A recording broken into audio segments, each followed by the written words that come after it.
Mari kita buka dalam 1 Tesalonika pasal yang kelima ayat 12 sampai ayat yang ke-22. 1 Tesalonika pasal yang kelima ayat 12 sampai ayat yang ke-22. Haleluya. Kami minta kepadamu, saudara-saudara, supaya kamu mati mereka yang bekerja keras di antara kamu, yang memimpin kamu dalam Tuhan dan yang menegur kamu. Dan supaya kamu sungguh-sungguh menjunjung mereka dalam kasih karena pekerjaan mereka. Hiduplah selalu dalam damai seorang dengan yang lain. Kami juga menasehati kamu. Saudara-saudara, tegurlah mereka yang hidup dengan tidak tertib. Hiburlah mereka yang tawar hati. Belalah mereka yang lemah. Sabarlah terhadap semua orang. Perhatikanlah supaya jangan ada orang yang membalas jahat dengan jahat. Tetapi usahakanlah, apa saudara, senantiasa yang baik terhadap kamu masing-masing dan terhadap semua orang. Bersukacitalah senantiasa, tetaplah berdoa. Mengucap syukurlah dalam segala hal, sebab itulah yang dikehendaki Allah di dalam Kristus bagi kamu. Janganlah padamkan roh dan janganlah anggap rendah nubuat-nubuat. Ayat 21, ujilah segala sesuatu dan peganglah yang baik. Ayat 22, jauhkanlah dirimu dari segala jenis kejahatan. Tema pagi hari ini adalah damai dan sukacita gereja. Kalau kita lihat dalam Yohanes 17 ayat yang ke-21, yang menjadi doa dari Tuhan Yesus kepada murid-muridnya dan kepada kita semua yang percaya. Yohanes 17:21 berkata, mereka semua menjadi satu. Sama seperti engkau ya Bapa, di dalam aku dan aku dalam engkau, agar mereka juga di dalam kita, supaya dunia percaya bahwa engkaulah yang telah mengutus aku. Wow, damai dan sukacita gereja menjadi sebuah kerinduan daripada Tuhan. Amin. Menjadi sebuah keinginan daripada Tuhan. Menjadi sebuah kedambaan. Apa saudara ya? Cita-cita, mimpi. Kalau sebuah kerinduan, maka kerinduan itu harus menjadi satu kenyataan bahwa kerinduan Tuhan yaitu supaya ada damai dan ada sukacita di dalam gerejanya. Tuhan Yesus mendambakan gerejanya hidup di dalam keunitian, di dalam damai sejahtera. Karena saya percaya bahwa damai sejahtera adalah dasar daripada kehadiran Tuhan. Damai sejahtera dan keunitian adalah dasar dari kehadiran Tuhan. Keunitian juga adalah dasar dari jawaban-jawaban Tuhan.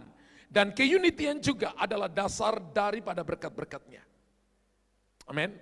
Menurut Matius 18 sampai 20 berkata, di mana 2-3 orang berkumpul dalam nama Yesus, maka Alkitab berkata Yesus ada di tengah-tengah mereka.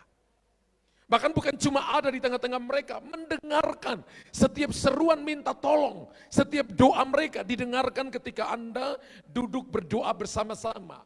Jadi damai dan sukacita adalah sebuah kerinduan Tuhan yang harus dimulai dari keunitian. Bagaimana kita bisa menghadirkan Tuhan? 2-3 orang berkumpul. Bagaimana kita bisa lihat bahwa doa didengar? 2-3 orang berkumpul. Kenapa gereja ada di muka bumi ini? Supaya Tuhan hadir di tengah-tengah mereka. Amin. Kenapa keluarga hadir di muka bumi ini? Supaya Tuhan menjawab mereka. Supaya berkatnya diperintahkan kepada Anda dan saya. Amin. Kalau ini menjadi kedambaan Tuhan Yesus, supaya di dalam hidup keluargamu, di dalam pelayanan harus ada kesatuan dan damai sejahtera. Karena jika ada kesatuan, karena jika ada kerukunan, jika ada damai sejahtera, maka itu akan mewarnai gereja Tuhan. Mewarnai keluarga saudara dan saya. Amin. Maka saya percaya bahwa berkat secara jasmani, bahkan berkat-berkat rohani akan datang mewarnai gereja Tuhan. Gereja yang diberkati Tuhan harus kelihatan bahwa mereka unity. Gereja yang diberkati Tuhan harus kelihatan bahwa ada damai sejahtera pada mereka. Maka akan ada warna yang Tuhan akan menyatakan warnanya, akan dibedakan dari yang lain, sehingga saudara jadi berkat bagi banyak orang. Mazmur 133 ayat yang ketiga berkata begini, seperti embun gunung Hermon yang turun ke atas gunung-gunung Sion, sebab kesanalah Tuhan memerintahkan berkat, kehidupan untuk selama-lamanya. Jadi berkat itu diperintahkan oleh Tuhan. Amin. Ada orang boleh membangun usahanya, ditata dengan baik, seluruh karyawannya dilatih dengan baik, apa enggak boleh? Boleh saja. Tapi yang perintahkan berkat datang pada waktu dia grand opening, itu adalah Tuhan. Setiap hari yang perintahkan berkat datang dalam hidupnya adalah Tuhan. Jadi orang boleh saja kerja, boleh saja dia bisa menerima sesuatu yang dia katakan karena jerih payahku, tapi itu bisa habis dalam sekejap. Tapi berkat Tuhan saya percaya diperintahkan oleh Tuhan dan akan datang kepadanya. Bukan 30 tahun, bukan 40 tahun, bukan 50 tahun. Tapi Mazmur 133 ayat 3 berkata, akan mengikutimu selama-lamanya. Berarti bicara sampai kekekalan. Bicara sampai Anda dan saya hidup bersama dengan Tuhan di sorga. Berkat kehidupan ini bukan cuma berkat dengan uang, tapi belum tentu kehidupan diberikan kepada Anda. Tapi ketika Anda punya uang dan punya kehidupan, maka Anda akan membawa berkat, akan menjadi sebuah warna yang berbeda, di mana Tuhan akan pakai saudara untuk menyatakan kemuliaan dan kuasanya. Amin. Kalau kita lihat di dalam bacaan Alkitab ini, Rasul Paulus mengajarkan gereja di Tesalonika untuk hidup dalam damai sejahtera. Jadi hidup dalam damai sejahtera ini merupakan sebuah anjuran yang diajarkan oleh Rasul Paulus kepada jemaat di Tesalonika. Kalau kita lihat 1 Tesalonika pasal 5 ayat yang ke-13, Rasul Paulus berkata begini, dan supaya kamu sungguh-sungguh menjunjung mereka dalam kasih karena pekerjaan mereka. Amin. Hiduplah damai, dalam damai seorang dengan yang lain. Bapak Ibu, ketika kita ada dalam pelayanan, kita mungkin gak suka dengan pemimpin, koordinator di atas kita. Tapi Alkitab mengajarkan kepada saudara dan saya, junjung orang-orang yang Tuhan tempatkan di atas saudara, karena dia akan menjadi covering di atas Anda, melindungi Anda. Junjung para pemimpin, junjung gembalamu. Tidak disebut bahwa harus sembah gembala, no. Tapi menjunjung, menghormati, Alkitab ajarkan. Menjunjung suamimu, orang tua harus dijunjung, Alkitab ajarkan. Orang tua harus dihormati, Alkitab ajarkan. Pemimpin dan bosmu harus dijunjung, harus dihormati, Alkitab ajarkan. Pemimpin kota, pemimpin provinsi, pemimpin bangsa harus dijunjung, harus dihormati, Alkitab mengajarkannya. Itu untuk membangun keunitian dan damai, supaya saudara dan saya merasakan kekuatan, kemampuan ilahi yang akan menuntun saudara, sehingga kita jadi berkat bagi banyak orang. Amin. Ada dua hal pagi hari ini yang saya ingin share kepada saudara.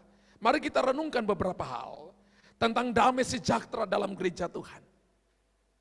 Yang pertama adalah pertanyaannya begini, mengapa damai sejahtera perlu ada dalam gereja? Kan itu perlu kita jawab. Apa perlunya Pak Pendeta? Apa perlunya Pak Gembala damai sejahtera ada dalam gereja?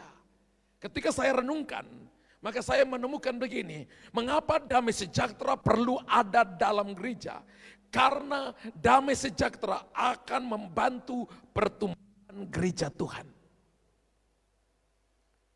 Kalau kita melayani, kalau kita bekerja, tanpa dimulai dengan damai di hati kita, maka tidak akan ada pertumbuhan. Pertumbuhan rohanimu tidak ada. Pertumbuhan dalam gereja lokal juga tidak ada. Tapi kalau Bapak Ibu mau supaya gereja ini bertumbuh dan tanpa batas pertumbuhannya, maka hal yang pertama adalah harus ada damai sejahtera di hati kita, karena itu akan membuat pertumbuhan gereja. Sama, kalau kita kerja di satu tempat, Kita kerja di dunia marketplace. Dan Bapak Ibu datang kerja asal-asalan, tidak damai. Saya percaya tanggung jawab yang diberikan kepada kita pun juga asal-asalan. Kita enggak akan bekerja sampai menghasilkan sebuah pengharapan oleh pemimpin atau bos kita di kantor kita. Kita enggak akan dapat itu. Mungkin kita akan kerja pencuri-pencuri tulang. Karena yang penting kita dapat gaji setiap bulan. Saya percaya kerja model ini satu waktu akan ketahuan. Dan saya percaya tidak ada pengampunan bagi dia. Tapi yang Tuhan maksudkan adalah saudara dan saya harus punya damai. Menurut Yohanes pasal 14 ayat 27. Dunia juga bisa memberikan damai. Tapi damai yang ditawarkan oleh dunia adalah damai yang berhubungan dengan uang. Damai yang berhubungan dengan kedudukan. Damai yang berhubungan dengan prestasi. Damai yang berhubungan dengan saya jadi terkenal. Saya jadi idol. Alkitab katakan, damai sejahtera yang kutinggalkan bagimu. Damai sejahtera kuberikan kepadamu. Dan apa yang kuberikan tidak seperti yang diberikan oleh dunia kepadamu. Dunia juga bisa berikan damai. Ketika dia diberkati, ketika dia punya kedudukan, punya prestasi, ketika dia dapat dipuji oleh banyak orang, dia punya uang banyak orang, bisnisnya lancar tapi tidak kenal Tuhan. Dia bisa juga damai, tapi damai sementara. Tapi ketika bisnisnya mulai hancur, sudah nggak ada damai. Tapi damai yang Tuhan berikan kepada saudara tidak dipengaruhi oleh situasi. Tidak dipengaruhi oleh keadaan. Damai itu adalah damai kekal yang akan membuat Anda tumbuh di segala musim kehidupan. Entahkah itu musim dingin, entahkah itu musim panas, entahkah itu musim hujan, entahkah itu musim semi. Damaimu akan membuat Anda tumbuh, gereja akan tetap tumbuh di hadapan Tuhan. Haleluya. 2 Petrus 3 ayat 18 berkata begini. Tetapi bertumbuhlah sebuah kerinduan, sebuah kedambaan, sebuah mimpi daripada Tuhan adalah gereja bertumbuh. Katakan, rindunya Tuhan adalah supaya saya bertumbuh, supaya gereja bertumbuh. Katakan amin. Supaya bisnisku bertumbuh, layananku bertumbuh. Tetapi bertumbuhlah dalam kasih karunia dan dalam pengenalan akan Tuhan dan Juru Selamat kita, Yesus Kristus. Baginya lah kemuliaan sekarang dan sampai selama-lamanya. Alkitab katakan pertumbuhan yang paling cepat yang akan terjadi dalam hidup saudara dan saya karena mengenal akan Tuhan kita Yesus Kristus. Pengenalan kita bukan cuma dari berkat, dari doa yang dijawab. Bukan karena saudara dan saya lihat pintu yang tertutup dibukakan. Tapi bagaimana ketika Anda tidak mengalami pintu yang terbuka? Bagaimana kalau Anda belum disembuhkan? Bagaimana kalau Anda belum ditolong? Disitulah ujian pengenalan akan Tuhan datang dalam hidupmu. Ketika saudara tetap berkata, saya percaya sekalipun keadaan belum dukung saya, situasi belum sesuai dengan pengharapan saya, tapi saya percaya Tuhan tetap Tuhan, dia tetap Raja yang sanggup buat jalan sekalipun tidak ada jalan, yang sanggup menolong saya sekalipun tidak ada pertolongan. Maka itulah pengenalanmu akan Tuhan. Kita mengenal dia bukan cuma karena keselamatan, pengenalan kita bukan karena keselamatan, karena saudara dan saya menerima yang baik, tapi Alkitab katakan mengenal dia dalam penderitaannya. Amin. Kalau nggak salah Filipi pasal 1 ayat 29. Kita harus mengenal dia. 1 ayat 29 atau 3 ayat 29. Saya lupa. Dikatakan mengenal dia di dalam penderitaan. Dan mengenal dia juga di dalam berkat-berkatnya. Alkitab kata sebab kamu dikaruniakan bukan saja untuk percaya kepada Kristus. Melainkan juga untuk menderita untuk dia. Kita dipanggil bukan cuma untuk percaya. Kalau Anda believe, mujizat terjadi. Anda believe, pintu terbuka. Kalau Anda believe, maka Tuhan akan tolong saudara. Tuhan akan luputkan saudara. Tapi bagaimana kalau posisi kita seperti Sadrak, Mesak, Abednego? Api dipanaskan 7 kali. Tapi mereka tidak berkata begini, Tuhan, jadikan ini AC 16 derajat Celcius. Mereka tidak katakan seperti itu. Dipanaskan 7 kali, dilemparkan ke dalam dapur api. Mereka tidak pernah berpikir bahwa akan ada pertolongan Tuhan. Tapi mereka berkata, sekalipun Allah yang kami sembah tidak menolong kami, kami tidak akan menyembah patung yang didirikan oleh Tuhanku. Bapak Ibu dengar baik-baik. Ada hal di mana Bapak Ibu dan saya tidak perlu sembah. Hobi tidak perlu disembah. Kekayaan tidak perlu disembah. Amin. Berapa banyak Bapak Ibu yang suka nama baik? Tolong angkat tangan. Berapa banyak yang mau punya nama baik? Tolong angkat tangan. Berapa banyak juga yang mau punya kekayaan besar? Tolong lambaikan tangan. Berapa banyak punya emas dan perak yang banyak? Tolong angkat tangan. Ya, yang di Zoom, yang di Facebook, yang di YouTube tulis, saya mau punya nama baik, saya mau punya kekayaan besar, saya mau punya emas dan perak yang banyak. Tapi ada yang lebih baik dari nama baik. Ada yang lebih baik daripada kekayaan besar. Dan ada yang lebih baik daripada perak dan emas yang banyak itu. Menurut Amsal 22 ayat 1 dan 2 berkata begini, ada yang lebih baik dari ketiga hal itu, yaitu dapat perkenanan Tuhan. Ketika Anda dapat perkenanan Tuhan, Anda dapat punya nama baik. Ketika Anda dapat perkenanan Tuhan, Anda dapat kekayaan besar. Ketika Anda dapat perkenanan Tuhan, Anda dapat emas dan perak. Nama baik, perkenanan Tuhan, nama besar, dan semuanya itu yang dikatakan oleh Amsal 22 ayat 1, dikatakan begini, bahwa itu cuma akibat dari kita mengenal Tuhan dengan benar. Itu akibat mendapatkan perkenanan Tuhan. Ketika saudara dan saya dapat perkenanan Tuhan, Anda dapat segalanya. Satu saat cerita perkenanan seorang raja, seorang ratu, dia berdiri dan dia katakan, aku akan puasa malam, namanya puasa Esther oleh Ratu Esther. Lalu kemudian dia menghadap raja. Hukum pada masa itu, pada masa Raja Ahasiweros itu adalah kalau tidak dipanggil, tidak boleh menghadap. Kalau menghadap hukumannya cuma satu, dipenggal siapapun dia. Tapi Esther menghadap raja di atas segala raja dulu dalam doa puasa 3 hari. Dan dia percaya hati raja-raja dalam tangan Tuhan, kemana saja Tuhan mau alirkan. Dan dia berpakaian seorang ratu, karena dia dipimpin, dibawa oleh Tuhan untuk menjadi seorang ratu di Media dan Persia. Ketika Raja Ahasiweros melihat dia, itu hukumannya cuma satu, hukuman mati. Alkitab katakan raja mengelurkan tongkat emas untuk membatalkan seluruh hukum untuk dihukum mati. Dan ketika itu raja mengulurkan tongkat emas, maka hal yang harus dilakukan oleh orang yang dapat pengampunan ini adalah harus melangkah dan menyentuh ujung tongkat itu. Ketika Anda menyentuh ujung tongkat itu sebagai tanda perkenanan, sebagai tanda bahwa raja mengenal dia. Raja tahu bahwa maksudnya baik, raja tahu bahwa tujuannya baik, sekalipun hukumnya adalah hukuman mati. Maka raja berkata begini, Ratu Esther, apa maumu? Setengah kerajaan pun aku berikan kepadamu. Kalau Bapak Ibu baca Esther pasal 1, Ahasiweros itu punya 27 negara bagian. Maaf, punya 127 negara bagian. 127 kalau dibagi 2 berarti dapat berapa, saudara? Wow. Yesus berkata begini, bahwa dalam Lukas pasal yang ke-15 begini, kepada anaknya yang sulung, punyaku punyamu, bukan setengah. Punyaku punyamu, kenapa kamu cemberut dengan adikmu, cemberut dengan pesta, dengan cuma 5 domba yang disembelih. Semua domba banyak ini adalah milikmu, milikku, milikmu. Wow. Pengenalan akan Tuhan akan membuat saudara dan saya imannya bertumbuh. Karena itu mengapa damai sejahtera perlu ada di dalam gereja. Karena damai itu akan membuat pertumbuhan gereja. Tuhan dengar baik-baik. Gereja ada di muka bumi ini karena darah Yesus. Yesus mati untuk gereja ada. Bapak Ibu jangan main-main dengan bergereja pelayanan, jangan main-main. Lihat saja orang-orang yang masa bodoh dengan pelayanan. Mungkin untuk 1-2 bulan, 1 tahun mereka belum lihat dampaknya. Tapi ada juga yang mengalami dengan cepat apa yang terjadi pada mereka. Kenapa? Mereka sedang membuka pintu untuk berkata kepada musuh begini, silakan masuk dan obrak-abrik semua yang aku punya.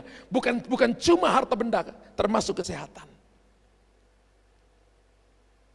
Kalau kita lihat apa yang terjadi pada Ayub, ketika Tuhan izinkan setan untuk menguji Ayub, maka hal pertama yang setan curi lebih dulu adalah setan hancurkan ibadahnya Ayub.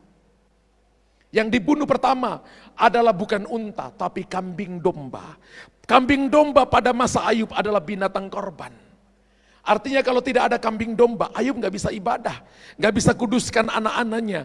Yang di dalam Ayub pasal pertama ayat 1 sampai ayat 10, tiap pagi dia kuduskan anak-anaknya. Ibadahnya nggak ada. Ada orang Kristen yang penting nggak datang juga nggak apa-apa, nggak ibadah juga nggak apa-apa, nggak doa nggak apa-apa, nggak baca Alkitab juga nggak apa-apa. Hati-hati, Anda nggak akan mengalami pertumbuhan rohani. Mengapa damai sejahtera perlu ada dalam gereja Tuhan? Karena damai sejahtera akan memberi suatu kesaksian pada dunia. Haleluya. 1 Korintus pasal 14:33. Sebab Allah tidak menghendaki kekacauan, tetapi damai sejahtera. Kalau ada orang yang ajak Anda bertengkar, jangan ikut bertengkar. Kalau ada orang yang gosipin Anda, nama baik Anda dicemarkan, nggak usah balas. Kalau Anda tahu Anda lakukan yang benar, tapi kalau kita lakukan yang salah, akui kesalahan. Tapi jangan ajak bertengkar, kemudian ajak berantem. Jangan ajak untuk saudara dan saya yang benar. Kalau model seperti saya yang benar, kamu yang salah, itu orang tidak dewasa rohani. Orang tidak bertumbuh, mereka tidak memiliki damai sejahtera. Allah katakan begini, kemuliaan Allah adalah merahasiakan sesuatu, tapi kemuliaan raja-raja menyelidiki segala sesuatu. Amsal pasal 25 ayat yang kedua, ayat pertama, kedua atau ketiga itu kalau nggak salah. Firman Allah berkata begini, raja-raja ketika dia dapat sesuatu, dia temukan sesuatu, dia akan ekspos supaya orang tahu kemuliaannya. Tapi ingat, kemuliaan raja-raja adalah dikatakan begini, menyimpan segala sesuatu. Ketika orang salahkan Anda simpan di hati, Anda bawa ke hadapan Tuhan, Anda cuma datang dan Anda persembahkan kepada Tuhan sebagai korban curahan, korban pujian, korban yang akan menyenangkan hati Tuhan, maka itu akan berbau harum di hadapan Tuhan. Kemuliaan Allah adalah merahasiakan sesuatu. Tapi kemuliaan raja-raja ialah apa? Menyelidiki sesuatu. Ini ayat yang ketika saya bertobat, 3 tahun kemudian Tuhan bicara khusus kepada saya dengan ayat ini. Ternyata ketika Tuhan bicara khusus setelah itu, saya begitu banyak melayani orang. Entah itu pribadi, keluarga, saya melayani mereka. Dan ketika mereka dibebaskan, dipulihkan oleh Tuhan, orang tanya, Pak, orang itu waktu Bapak layani apa sih? Yang Tuhan bicara untuk Bapak. Saya katakan, no, saya minta maaf. Saya nggak mau kasih tahu ini. Kenapa Bapak nggak kasih tahu? Karena ada ayat firman Tuhan yang berkata, kemuliaan Allah ialah merahasiakan sesuatu. Ada orang yang doain orang, lalu dia obral, dia cerita namanya, dia sebutkan namanya. Kalau kita mau bersaksi tentang seseorang, sembunyikan namanya. Dan biarlah harus tahu bahwa semua kesaksian kita itu memuliakan nama Tuhan. Meninggikan raja di atas segala raja. Ketika saya nikah dengan istri saya, ketika saya layani orang, beberapa kali istri saya tanya, sayang, orang kenapa? Saya nggak kasih tahu. Saya bilang minta maaf, saya nggak bisa kasih tahu ini karena saya sudah janji dengan Tuhan. Lama-lama dia nggak tanya lagi karena dia sudah mengerti. Saya kasih ayatnya, dia mengerti itu. Haleluya. Mungkin ada orang yang berbeda dengan cara Tuhan bicara bahwa segala sesuatu harus dalam, nggak apa-apa, terserah. Tapi saya pakai ayat ini dalam pelayanan yang Tuhan bicarakan kepada saya. Alkitab berkata begini, sebab Allah tidak menghendaki kekacauan, tetapi damai sejahtera. Tidak semua orang yang dewasa ketika Bapak Ibu sampaikan sesuatu, betul? Tapi damai sejahtera akan membuat orang yang paling muda sekalipun, sampai yang paling tua bisa memilikinya dan bisa menikmati damai sejahtera yang Tuhan berikan. Dalam pelayanan juga Bapak Ibu. Makanya tidak diizinkan kita datang di dalam pelayanan, lalu kita mau ajak berantem dengan orang. Itu pelanggaran, betul-betul itu overconfidence. Ya. Kalau kita pelayanan, terus kita gosip-gosipin orang, itu nggak boleh dalam pelayanan. Kalau kita pelayanan dan kita merasa kita yang paling hebat, orang lain tidak hebat, nggak boleh. Karena pelayanan adalah kita belajar sama-sama di hadapan Tuhan. Datang dengan kerendahan hati, datang dengan spirit of control, dengan kelembutan, karena kita tahu yang paling hebat itu Tuhan. Ketika Anda mencoba mengejar sejahtera Tuhan dalam gereja, tanda gereja bertumbuh. Haleluya. Mengapa damai sejahtera perlu ada dalam gereja Tuhan? Karena hal tersebut akan menjadi alat untuk membawa jiwa kepada Tuhan Yesus. Kenapa damai sejahtera perlu ada dalam gereja? Tadi saya pertama katakan untuk membantu pertumbuhan gereja. Yang kedua, untuk memberi suatu kesaksian pada dunia bahwa gereja Christ Kingdom Family Healing Prophecy, mujizat pagi penuh dengan damai sejahtera Tuhan. Amin. Setiap orang yang datang dengan masalah, dengan problem, dengan apapun yang sedang mereka hadapi, mungkin belum ada jawaban, mungkin belum ada terbukti, mungkin mereka belum melihat kesembuhan terjadi, tapi ada damai di hati, ada kekuatan, ada makanan rohani yang mereka terima, imannya bertumbuh di hadapan Tuhan, nama Tuhan dipermuliakan. Haleluya.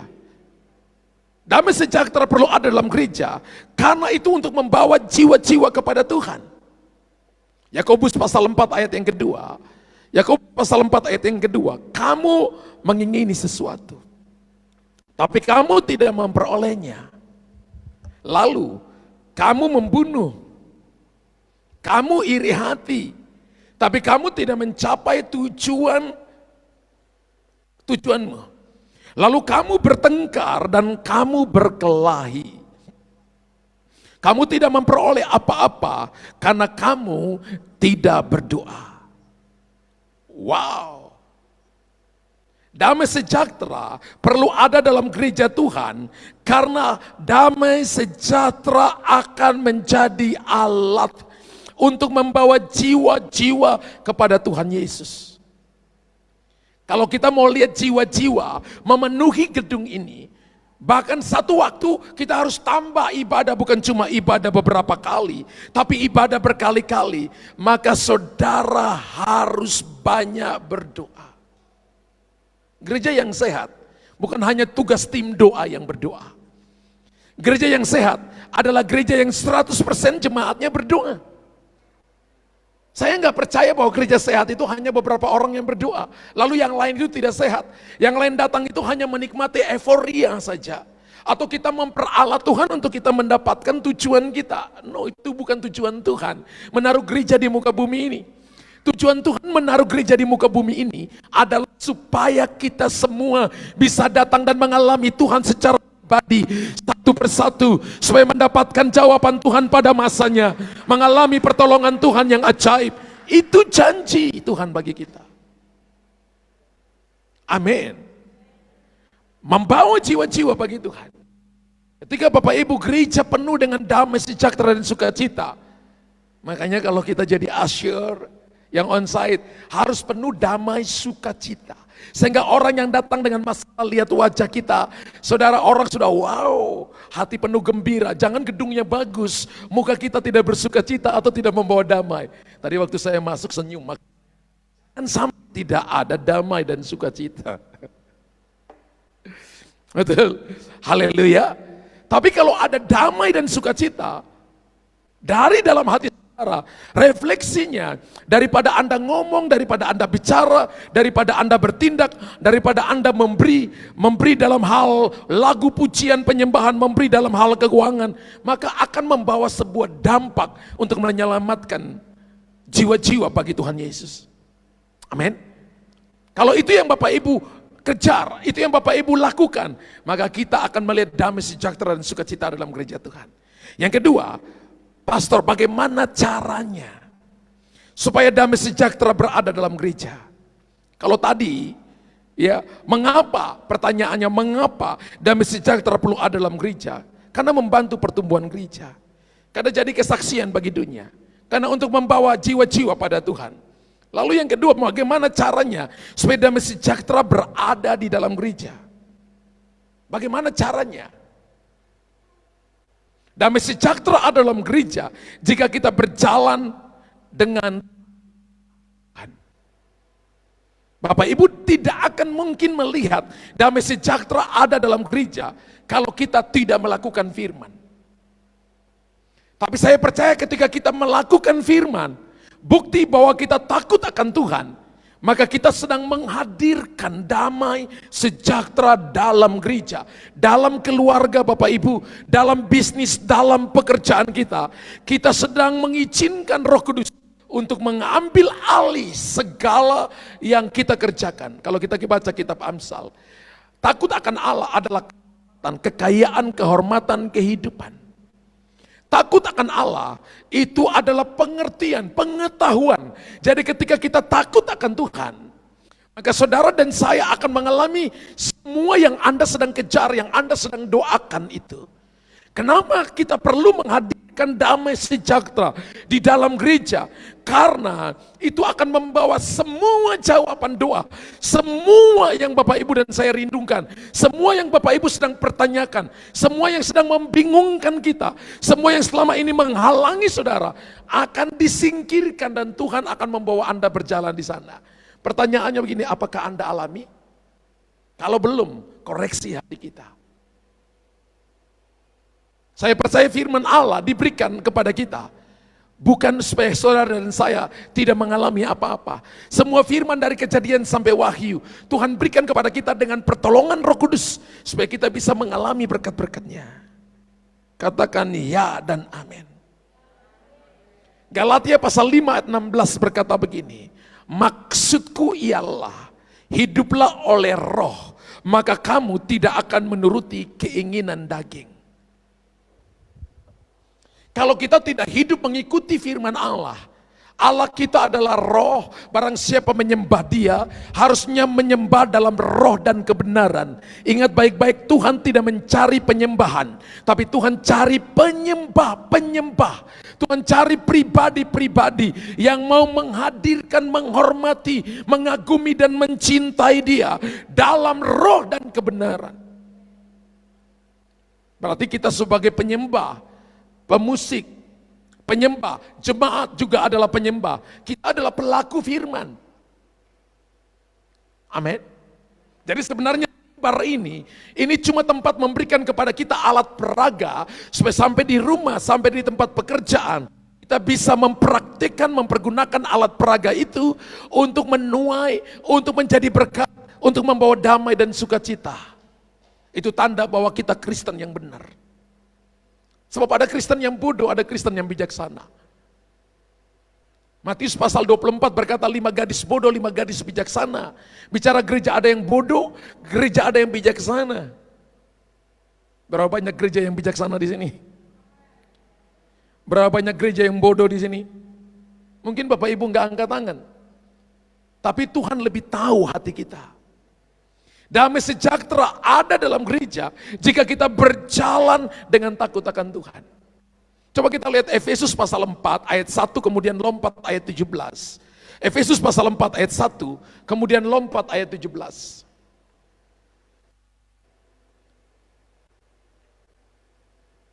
Sebab itu aku menasihatkan kamu, aku orang yang dipenjarakan karena Tuhan, supaya hidupmu sebagai orang-orang yang telah dipanggil berpadanan dengan panggilan itu.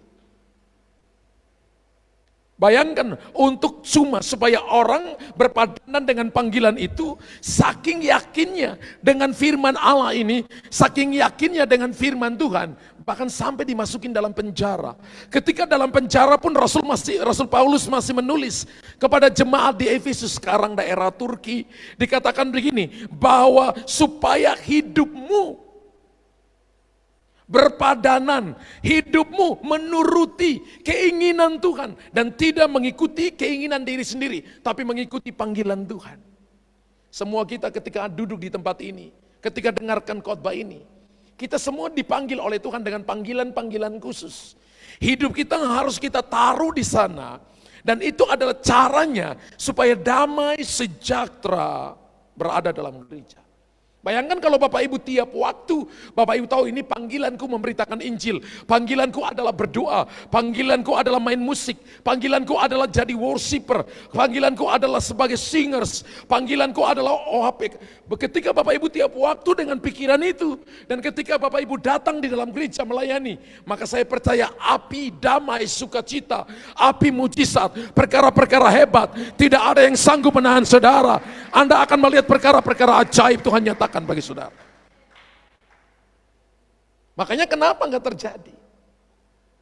Karena kita pikir ini sampingan. Makanya ada orang berkata kepada saya, Pak saya melayani, sampingan itu adalah, Pak saya kerja, nanti sampingan saya melayani Tuhan. Gak boleh.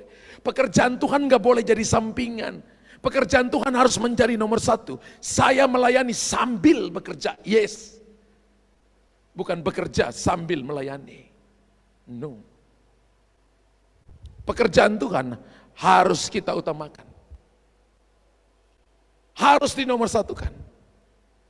Haleluya. Makanya ada banyak orang katakan saya nggak punya waktu melayani. Satu saat nanti, mimbar ini tidak pernah salah. Tapi saudara dan saya pun juga sudah ingatkan Bapak Ibu berkali-kali. Untuk potensi yang ada pada Bapak Ibu, ditarik keluar untuk menghadirkan damai sejahtera. Kita bukan lagi anak kecil, tapi kita adalah orang-orang dewasa. Kalau Bapak Ibu lihat keadaan dunia yang sedang terjadi ini, sebenarnya Tuhan ingin bicara kepada kita bahwa jemaat harus hidup di dalam kebenaran. Jemaat harus meninggalkan hal yang tidak benar, mengikuti keinginan roh dan tidak mengikuti keinginan daging. Ayat 17 berkata begini, sebab itu kukatakan dan kutegaskan kepadamu di dalam Tuhan, jangan hidup lagi sama seperti orang-orang yang tidak mengenal Allah, dengan pikirannya yang sia-sia. Orang yang tidak mengenal Allah itu begini, dia nggak fokus. Ingat loh, ikut Tuhan itu menurut Ibrani 12 ayat yang kedua berkata, mata tertuju kepada Tuhan. Kalau orang ikut Tuhan dan tidak fokus, maka dia nggak ikut Tuhan, matanya masih lihat yang lain. Haleluya. Tapi kalau dia ikut Tuhan, boleh salah mungkin. Karena sebagai manusia mungkin bisa salah. Tapi ketika dia kembali reposisi jalannya, maka dia akan dipimpin oleh Roh Kudus. Berjalan dalam jalan yang benar. Sehingga dia akan melihat pemulihan, damai, sukacita Tuhan memerintah dalam hidupnya. Haleluya. Alkitab dengan jelas mengajarkan kepada kita bahwa untuk menghadirkan damai sejahtera di dalam gereja Tuhan, maka kita harus berjalan dalam takut akan Tuhan. Haleluya. Amin. Harus berjalan dalam takut akan Tuhan. Yang berikut adalah damai sejahtera akan ada dalam gereja jika tidak ada iri hati di antara kita. Masih ada yang iri hati dengan teman? Masih ada yang marah dengan temannya? Masih ada yang iri? Wow, dia punya rumah baru, mobil baru, motor baru, sepatu baru. Lalu kita cerita di belakang. Tapi ketika datang kita di gereja, shalom, haleluya. Tapi irinya di dalam hati. Ya, itu orang gak benar. Ya. Kalau Bapak Ibu lihat temanmu diberkati, harusnya puji Tuhan dan haleluya. Firman Allah, kalau temanmu bersukacita, bersukacita dengan dia. Kalau dia menangis, menangislah dengan dia. Amin. Tuhan mau supaya saudara dan saya ada dalam sebuah tingkatan itu. Kalau dalam 1 Korintus 3 ayat yang ketiga, firman Allah berkata, karena kamu masih manusia duniawi. Sebab di antara kamu ada iri hati, sebab jika di antara kamu ada iri hati, ada perselisihan, bukankah hal itu menunjukkan bahwa kamu manusia duniawi dan bahwa kamu hidup secara duniawi? Jika ada iri hati, jika ada hal yang tidak menyenangkan saudara, Bapak Ibu simpan marah di hati, iri dengan orang lain, maka kita manusia duniawi, bukan manusia rohani. Bagi semua pelayan Tuhan, kalau masih ada iri hati, maka jangan dulu melayani. Kenapa? Anda akan menjadi sasaran empuk daripada tipu daya setan. Kalau hati kita nggak lurus dengan Tuhan, nggak mudah dibentuk oleh firman Tuhan, cepat bereskan, karena Tuhan itu adalah Tuhan yang ahli. Dia juru selamat, dia juru untuk menolong saudara, juru untuk membawa kita kembali kepada Tuhan. Dia adalah Tuhan yang sanggup untuk memulihkan keadaan saudara dan saya. Tujuannya supaya ada damai di hati. Bayangkan kalau dalam satu tempat semua orang penuh iri hati, menurut Bapak Ibu ada damai atau tidak? Menurut Bapak Ibu ada sukacita atau tidak? Yang terjadi adalah duka cita. Yang terjadi adalah nggak ada damai sama sekali. Ketika seorang yang lebih muda jadi pemimpin saudara, Anda katakan dasar anak muda bisa apa pimpin kita? Tapi ketika Anda belajar menundukkan diri, belajar untuk menghormati kepemimpinan dan keputusan-keputusan melalui para pemimpin yang Tuhan tempatkan di atas kita, lalu kita mengikutinya, maka ada damai. Bahkan kita akan menolong anak muda itu sehingga dia bisa jadi besar dan bisa jadi hebat, belajar dari pengalaman waktu yang mungkin Anda dikasih lebih oleh Tuhan. Tapi belum tentu juga yang umurnya panjang bisa punya pengalaman yang lebih dari anak muda kalau dia belajar dari Tuhan. Jadi ukuran umur bukan ukuran bagi Tuhan. Tuhan pakai seseorang tidak lihat ukuran umur, tapi Tuhan pakai seseorang lihat ukuran hatinya. Apakah hatinya besar? Apakah hatinya percaya? Apakah hatinya penuh damai sejahtera? Apakah hatinya penuh dengan sukacita? Jadi ukuran di hadapan Tuhan. Haleluya. Damai sejahtera dalam gereja jika tidak ada iri hati. Tidak boleh ada iri hati, saudara. Tapi Tuhan mau saudara dan saya penuh dengan hati yang mengasihi orang lain, penuh dengan pengampunan. Kita lihat perkara-perkara ajaib terjadi. Damai sejahtera juga ada dalam gereja jika hati kita suci dan kudus. Tulis di kolom komentar. Damai sejahtera ada dalam gereja jika hati kita suci dan hati kita kudus di hadapan Tuhan. Matius pasal 5 ayat yang ke-8 berkata, berbahagialah orang yang suci hatinya, karena mereka akan melihat Allah. Kalau Bapak Ibu tidak suci hatinya, tidak kudus, kita tidak akan pernah melihat Tuhan. Latihnya di mana? Di muka bumi ini. Ada orang yang simpan sakit hati bertahun-tahun, tapi dia sepertinya ada ke gereja. Dia katakan, saya baca Alkitab Pak, tapi saya tidak mau mengampuni. Alkitab katakan dalam Matius pasal yang ke-6 ayat 14-15, jika kamu tidak mengampuni, tidak boleh mengampuni. Matius pasal 5, 23-25 berkata begini, kalau ada sesuatu dalam hatimu terhadap orang lain, tinggalkan dulu mesbahmu, tinggalkan dulu ibadahmu, pergi dulu berdamai dengan dia, setelah selesaikan baru datang persembahkan korban.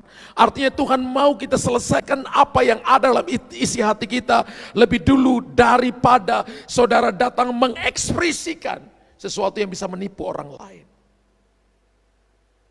Berbahagialah orang yang suci hatinya. Damai sejahtera ada dalam gereja jika hati kita suci, hati kita kudus. Saudara lihat bahwa orang yang mudah diubahkan oleh Tuhan adalah orang yang suci dan kudus. Kalau kita firman Tuhan datang dan kita keraskan hati, maka saudara perlu datang cari Tuhan sungguh-sungguh. Perlu datang bertobat sungguh-sungguh di hadapan Tuhan. Kalau kita dipanggil ulang-ulang, Tuhan bicara berkali-kali kepada kita, tapi kita keraskan hati, hati-hati satu waktu nanti Tuhan gak akan bicara kepada kita. Kalau kita dengarkan firman Tuhan, datang dan tegur kita, itu waktunya saudara tahu bahwa Anda disayang oleh Tuhan, dan waktunya kembali kepada panggilan Tuhan. Itu cara menghadirkan damai sejahtera. Pengkhotbah 9 ayat yang ketiga berkata begini, inilah yang dalam segala sesuatu yang terjadi di bawah matahari. Salomo berkata, inilah yang menjadi celaka bagi segala sesuatu yang terjadi di bawah matahari. Apa Alkitab berkata? Nasib semua orang sama. Nasib semua orang sama. Hati anak-anak manusia pun penuh dengan kejahatan, dan kebebalan ada dalam hati mereka seumur hidup, dan kemudian mereka menuju alam orang mati. Kalau Bapak Ibu penuh dengan iri hati dengki, kalau kita penuh dengan tidak bisa ngampuni, kita penuh dengan hati yang selalu menyimpan kesalahan orang dan tidak mau respons dengan firman Tuhan, Alkitab katakan one day, satu saat nanti kita akan menuju alam orang mati. Alam orang mati adalah tempat yang namanya Hades, namanya adalah dunia orang mati. Tempat satu waktu nanti akan dihakimi lalu dilemparkan ke dalam lautan api. Bukan Firdaus. Firdaus adalah tempat di mana orang-orang yang mati dalam Tuhan dikumpulkan untuk nanti tinggal di sorga bersama dengan Tuhan selama-lamanya. Firman Tuhan berkata begini, problemnya adalah Anda dan saya nggak tahu kapan kita dipanggil pulang. Kapan kita mati nggak tahu. Hari ini bisa sehat, tapi belum tentu besok Anda masih ada. Karena kita nggak tahu esok seperti apa, 1 jam seperti apa. Mari respons firman Tuhan dengan cepat. Mari reaksi dengan firman Tuhan dengan cepat. Karena yang bisa menjamin hidup kekal kita hanya firman. Yang bisa menjamin saudara dan saya hidup penuh damai dan sukacita hanya firman. Dan dimulai dari gereja Tuhan. Justru di tempat ini Anda dan saya diajarkan. Justru di tempat ini saudara dan saya kembali reposisi jalan kita, kembali kepada jalan Tuhan, supaya kita meninggalkan kehidupan yang lama dan kembali kepada kehidupan yang baru menyenangkan hati Tuhan. Berapa banyak yang percaya kepada Tuhan dan tahu bahwa Anda diberkati oleh Tuhan? Boleh tepuk tangan bagi Tuhan. Katakan haleluya. Puji Tuhan. Bapak Ibu bangkit berdiri.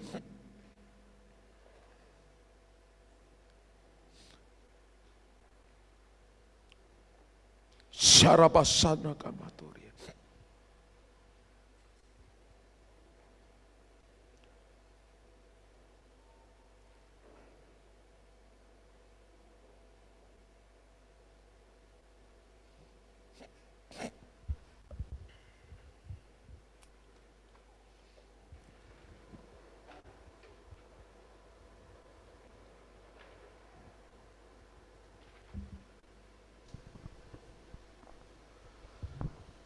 Angkat kedua tangan Bapak Ibu.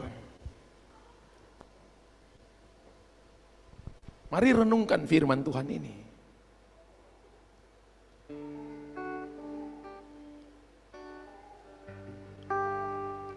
Mengapa damai sejahtera perlu ada dalam gereja Tuhan? Bagaimana caranya supaya damai sejahtera itu tinggal dalam gereja Tuhan? Tuhan mau kita hidup sesuai dengan firman-Nya. Tuhan mau kita meresponi setiap panggilan-Nya. Karena panggilan Tuhan, ya dan amin. Gereja adalah tempat mempersiapkan orang-orang kudus. Gereja adalah tempat untuk Anda menemukan potensimu. Gereja adalah tempat mana Anda akan keluar dan akan melihat bahwa Anda adalah pemenang kehidupan. Jangan lihat situasi yang terjadi hari ini, tapi mari berjalan bersama dengan Tuhan. Tuhan, Engkau lihat tangan-tangan yang terangkat. Mereka yang on-site, mereka yang online, yang di Zoom, YouTube dan Facebook, atau yang akan lihat dalam siaran tunda. Beberapa daripada mereka sedang keluar dari jalur, sedang keluar dari panggilan Tuhan. Beberapa mengeraskan hatinya karena merasa paling benar.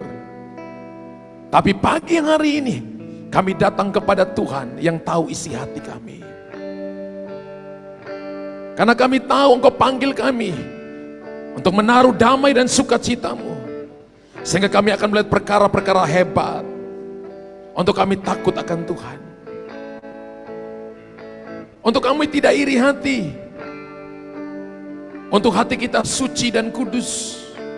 Untuk membantu pertumbuhan gereja menjadi sebuah kesaksian bagi dunia. Dan membawa jiwa-jiwa bagi Tuhan. Roh Kudus, kami tidak mampu tanpa Engkau. Tapi Engkau yang memampukan kami. Engkau berikan kekuatan kepada kami. Hamba berdoa in the name of Jesus. Dalam nama Yesus Tuhan. Terima kasih untuk anugerah-Mu.